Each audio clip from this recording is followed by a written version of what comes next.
Hello बच्चों, स्वागत है आपका आपके खुद के चैनल P5 स्टॉक में। मैं हूं पुनीत बंसल, आपका फिजिक्स लेक्चरर। तो बच्चों, पहले तो आप सबको आज की हैप्पी लोहड़ी एंड मकर संक्रांति। ठीक है। तो बच्चों, जो आज हम लेक्चर आपका करेंगे बनाएंगे वो किस पे बना रहे हैं? न्यूटन लॉज ऑफ मोशन, जो 11th क्लास का यूनिट 3 है, न्यूटन लॉज ऑफ मोशन। तो ज़्यादा देरी ना करते हुए सबसे पहले स्वागत है आपका क्वेश्चंस महाकुंभ में। और अगर आपने अभी तक वीडियो को लाइक नहीं किया, शेयर नहीं किया, तो फटाफट से शेयर कर आओ, चैनल को सब्सक्राइब करो और ज़्यादा से ज़्यादा बच्चों को बताओ कि क्वेश्चंस महाकुंभ चल रहा है। क्वेश्चंस महाकुंभ में आपका यूनिट 1 के बहुत सारे क्वेश्चंस हमने किए हैं, कंसेप्ट आपको समझाए हैं। तो आज का जो टॉपिक है वो न्यूटन्स लॉज ऑफ मोशन में लीनियर मोमेंटम और Newton second law of motion पर है। और कल के लिए मैं आपसे माफ़ी चाहूँगा, कल मैं वीडियो नहीं बना पाया, बहुत सारे बच्चे वेट कर रहे थे। तो आज ज़्यादा देरी ना करते हुए, लोहड़ी भी है, सबने सेलिब्रेट भी करना है, तो आओ बच्चों फटाफट से हम लोग स्टार्ट करते हैं। तो क्या आप रेडी हैं बेटा टॉपिक के लिए, लीनियर मोमेंटम के लिए? ठीक है ना। और बताइए बच्चों, कुछ नहीं था है तो कमेंट करया करो यार बच्चा, कुछ कमेंट करोगे तो मुझे पता लगेगा ना। ठीक है बच्चों, आज हमने बहुत सेलिब्रेट किया वैसे लोहड़ी में ना। अगर किसी को अच्छा लगा हो तो मैंने वीडियो डाली है यूट्यूब पे, वो वीडियो जरूर देखना बेटा। बच्चों ने खूब डांस किया। चलो ओवरऑल ज़्यादा टाइम ना खराब करते हुए, लीनियर मोमेंटम देखो बेटा, इसके ऊपर मैं क्वेश्चन करवाऊंगा, उससे पहले सेकंड लॉ ऑफ मोशन को समझो। सेकंड लॉ ऑफ मोशन क्या होता है? मोमेंटम ही होता है। मोमेंटम एक तरह की फोर्स है। क्या चीज़ है बेटा? फोर्स। ये फोर्स कैसे हो चुकी है, कैसे हो सकती है? देखो बेटा, जो मोमेंटम होता है ना, इसको डिनोट करते हैं P से, और इसका फॉर्मूला होता है मास इंटू में वेलोसिटी। मास इंटू में वेलोसिटी। एक ऑब्जेक्ट है जिसका मास बहुत ज़्यादा है। ये है 20 किलोग्राम और ये 100 किलोग्राम। अब देखो, दोनों में उठाने में किस में जोर लगेगा ज़्यादा? 100 किलोग्राम वाले में ना। तो इसका मतलब इसका मोमेंटम ज़्यादा है। एक मोमेंटम जो है ना, अपोजिशन वाली फोर्स होती है, जो अपोज करती है हमेशा, जो कहते हैं नहीं नहीं नहीं नहीं नहीं करना, नहीं करना, नहीं करना, नहीं उठाना। तो ये बोली मोमेंटम है। मतलब कि आपने जो 100 किलोग्राम का उठाया वो आपकी फोर्स थी, लेकिन आपको जोर ज़्यादा क्यों लग रहा है? क्योंकि आपसे ज़्यादा फोर्स 100 किलोग्राम लगा रहा है, उसका मोमेंटम ज़्यादा है।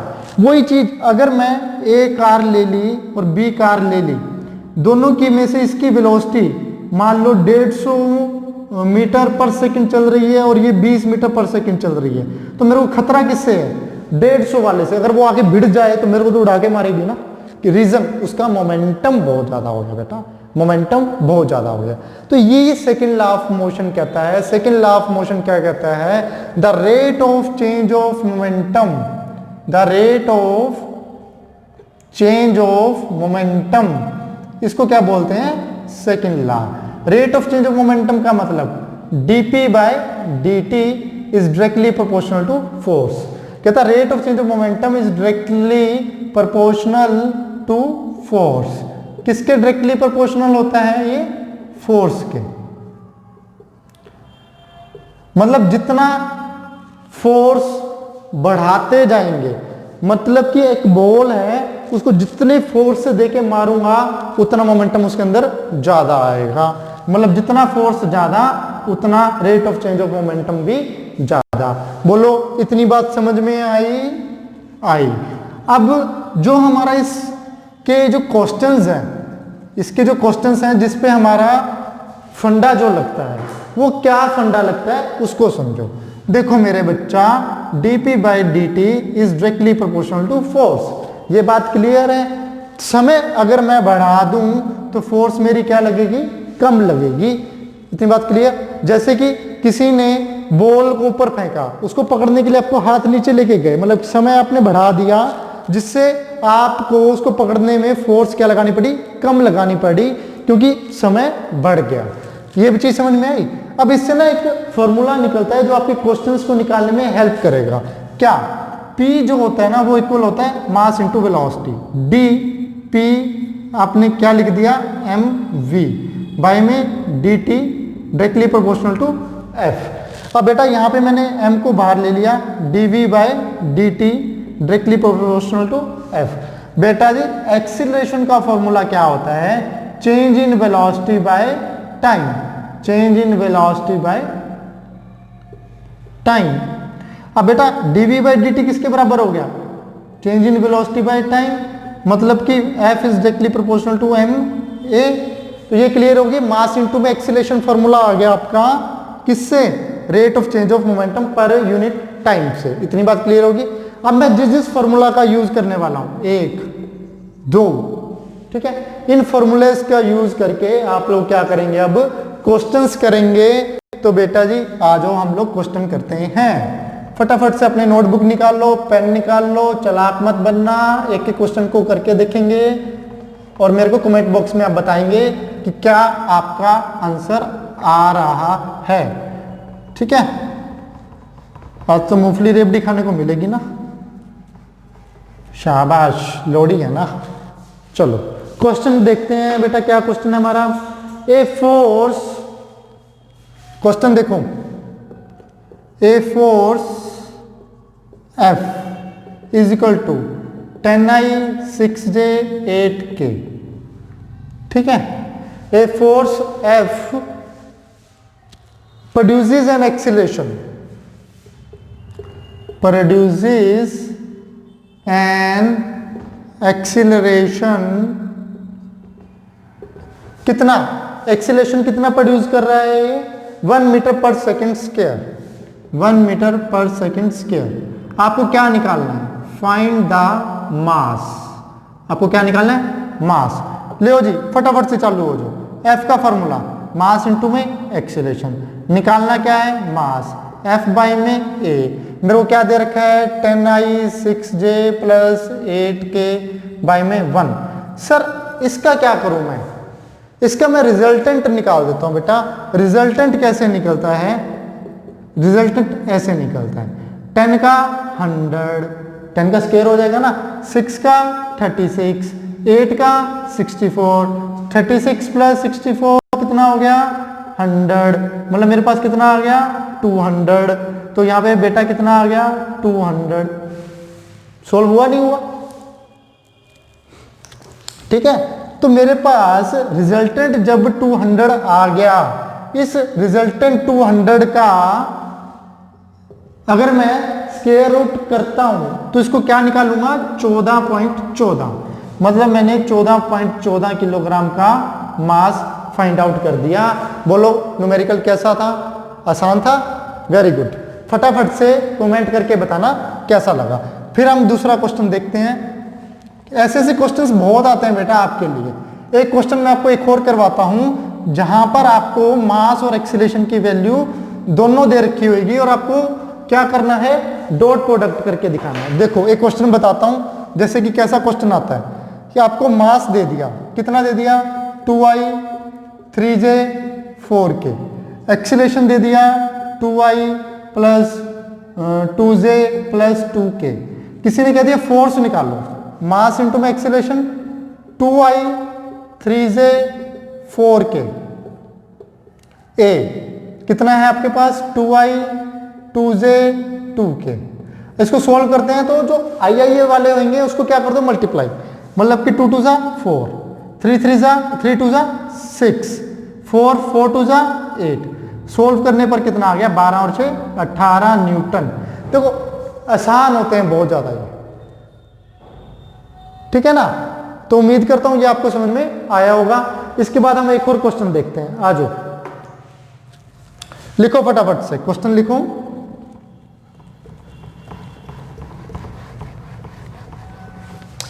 लिखो, a constant force is acting on a body, a constant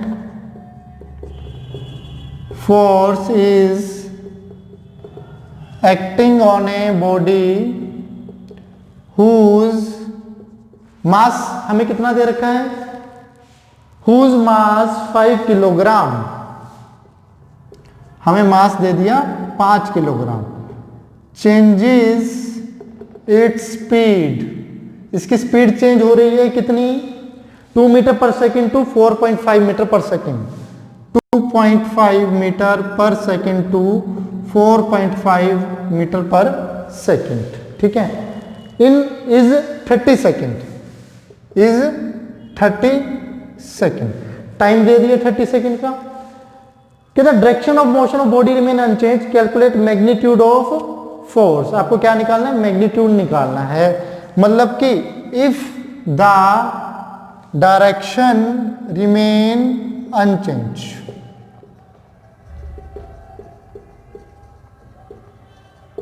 आपको क्या निकालना है, फाइंड द फोर्स। क्या निकालनी है, फोर्स। तो बहुत अच्छा क्वेश्चन है। क्या दे रखा है आपको, मास दे रखा है 5 किलोग्राम। स्पीड कितनी चेंज हो रही है, स्पीड चेंजेस हो रही है, मतलब कि आप ऐसे लिख लो, final velocity v 4.5, u 2.5 metre पर सेकेंड। टाइम कितना दे दिया, 30 सेकेंड। बोलो कौन बच्चा निकाल लेगा इसको, इसका मास इंटू में एक्सीलरेशन है ना। अब एक्सीलरेशन कैसे निकाल लेंगे, मास v minus you by T है ना, v minus you by T. आपको v कितना दे दिया, 4.5 माइनस 2.5 बाई टी, 30 सेकेंड दे रखा है। बोलो आसान है बाई में 30। तो आपको आंसर बताता हूं इसका कितना आना चाहिए, फटाफट से निकालो बेटा। इसका आंसर आएगा 0.42 न्यूटन। फटाफट से कर लो इसको।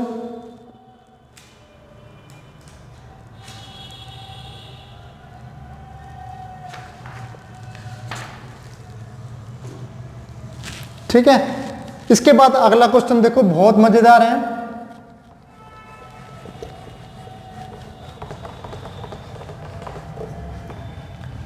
फटाफट से कर लो बेटा जी। ले जी, अगला क्वेश्चन देखो, बहुत ही इंटरेस्टिंग और मजेदार है। क्या है question, the motion of A particle of mass, the motion of particle of mass m is described,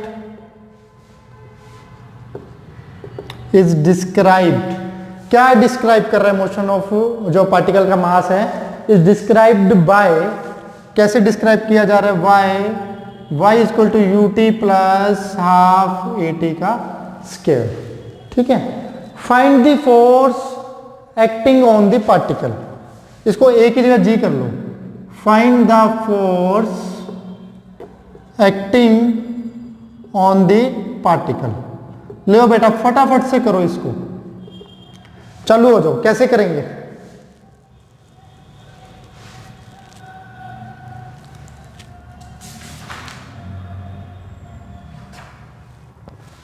करें चालू।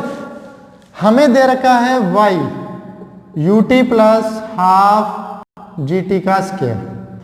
ठीक है, मेरे को निकालना क्या है, फोर्स, जिसका फॉर्मूला मास इंटू में एक्सीलरेशन होता है। इतनी बात क्लियर है। सबसे पहले वेलोसिटी निकालते हैं, जिसका formula d y by d t, displacement by time, मतलब कि d u T plus half g t का स्क्वायर बाय डी टी। इसको सॉल्व करेंगे, कितना आएगा, फटाफट से करो। v का फॉर्मूला देखते हैं,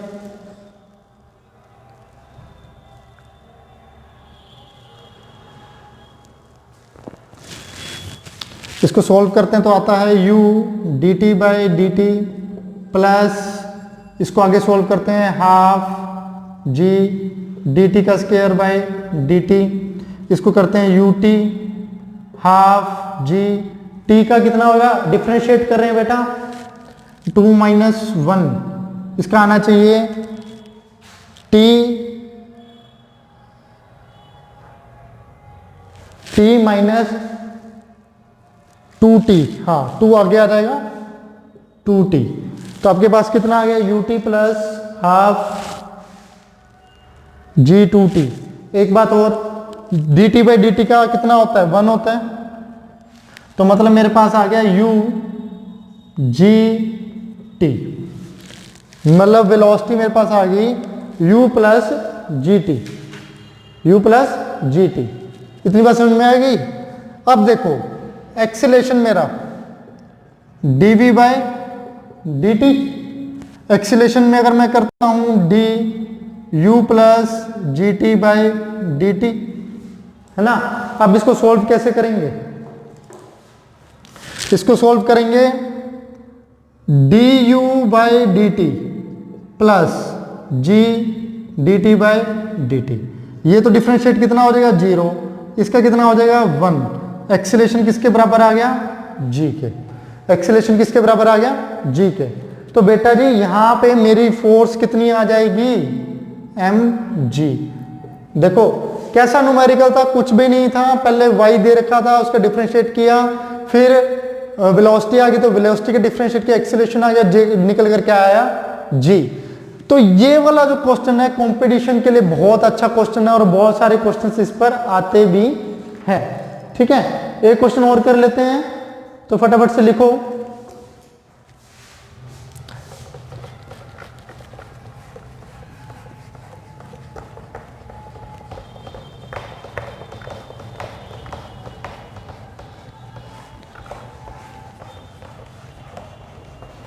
ले जी क्वेश्चन लिखो फटाफट से।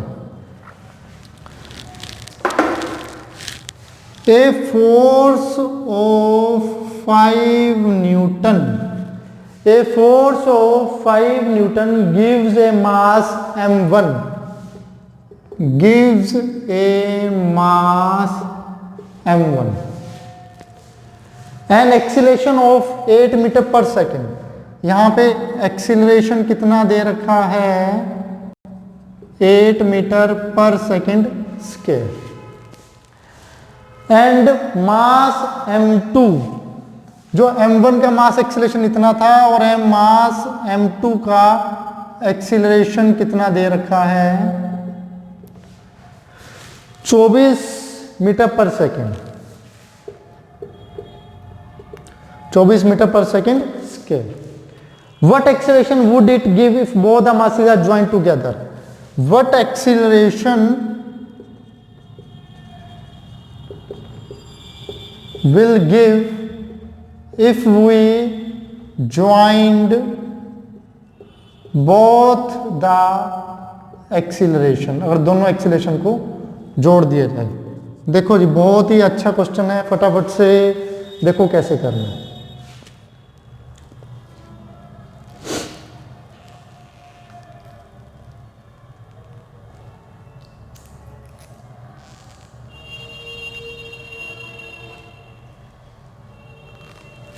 करें, कहता है जी हमें 5 न्यूटन की फोर्स दे रखी है, तो सबसे पहले फोर्स का फॉर्मूला मास इनटू में एक्सीलरेशन। बेटा जी और मेरे को अगर मैं m1 की बात करता हूं तो formula F by A. F कितना दे रखा है 5 और एक्सीलरेशन कितना दे दिया 8।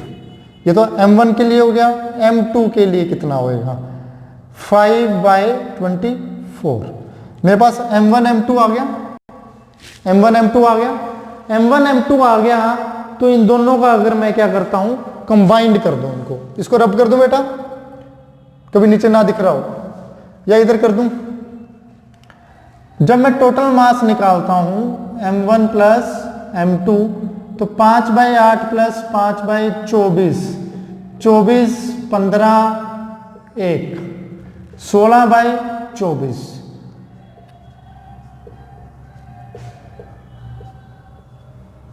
देखो जी 2/3 मेरे पास टोटल मास आ गया, 2/3 मेरे पास टोटल मास आ गया, और टोटल मास मेरे पास अगर 2/3 आ गया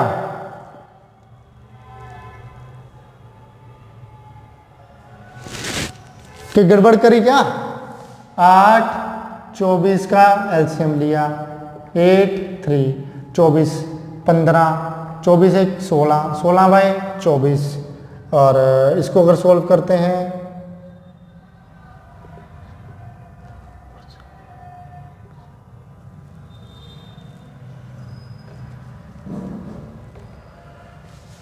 24, इसमें देखना बेटा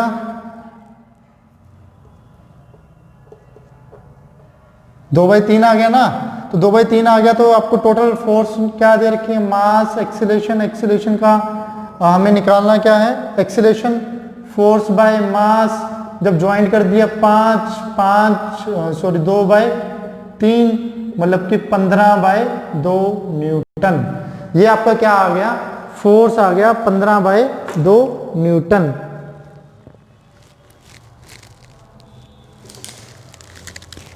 बेटा कुछ गड़बड़ हो रही है क्या? मेरे को ना यहाँ पे जो आंसर आ रहा है वो 5/6 आ रहा है। कैसे आएगा देखना, 5/8 प्लस 5/24, इसका एलसीएम लेते हैं तो कितना आता है 24, 15 1 16/24,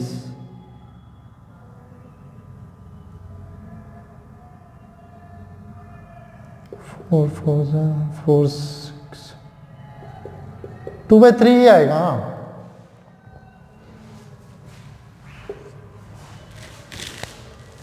देखना बेटा यही आ रहा है ना 2/3।